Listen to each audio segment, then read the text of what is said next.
When the weather gets cold, and we will be cold again, lots of people love to enjoy those winter activities such as ice fishing. But there are some important things you should know about how to prepare yourself before heading out the door. With me today, I have firefighter paramedic Jonny Knutson with the Rapid City Fire Department, who's also part of the Rapid City Pennington County Water Rescue Team. Thank you so much for being here. Today, a lot of people love to get out. You know, they're not like me staying indoors trying to keep warm.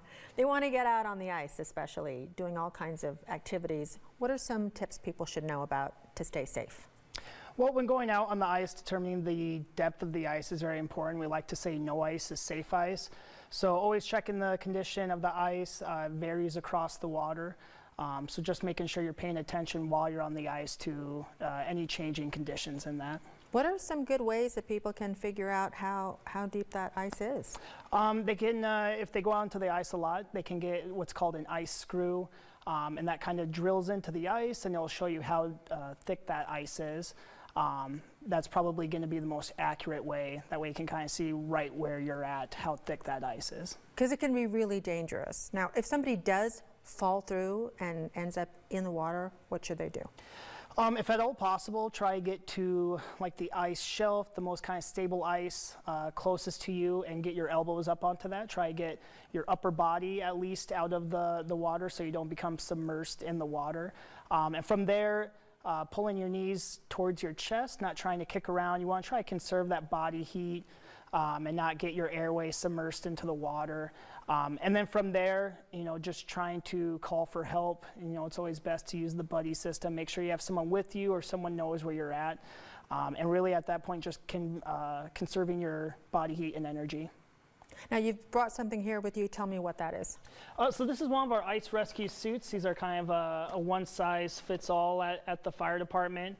If someone were to fall in the water, we would put one of these on, and this gives us, not only keeps us warm, but also gives us enough buoyancy where we can get in there, hook the patient, and then have them pull the rescuer and the victim out of the water.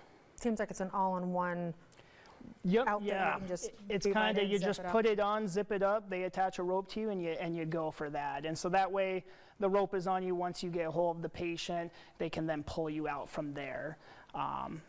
The rescuer will make sure they have a good hold of the victim, don't risk losing the victim, and then our other staff will be able to help pull you out of the water there. Keeping everybody safe. Any other tips that people should know about?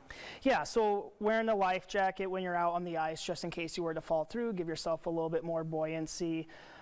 Having people know where you're at, so trying not to go to these things alone, or at least people know where you would be located at. And then also if someone you know goes in, or a lot of times we'll have like a dog fall in the water, if you're gonna try to get to them, something where you can reach, you know, whether that's, you know, a long pole, a ladder, or a rope, but call for us. A lot of times we'll have people fall in trying to rescue someone else, and now just more victims complicates the scene better. So try not to get too near where the patient fell in, keeping that distance. Yep, all absolutely. Right. Thank you so much for being here today. No problem, thank you.